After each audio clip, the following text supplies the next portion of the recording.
olsun. Sizinlə bir məlumatı paylaşmaq istəyirəm.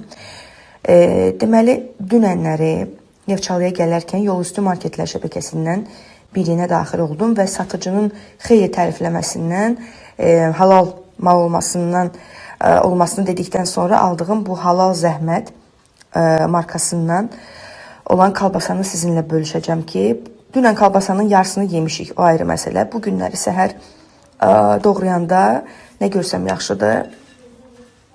Kalbasanın içindən dəmir, metal, hansı adı istəyirsinizsə qoya bilərsiniz. Bax, bu yad cisim var. Biraz yaxınlaşdırım.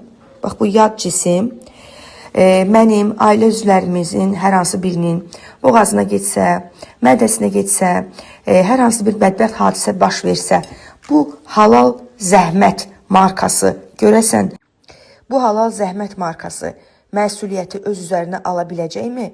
Kilosu 21.90 olan bu kalbasanın içində, bax, bu dəmir parçası niyə var? İndi siz mənə zəhmət olmasa cavab verin. Niyə var?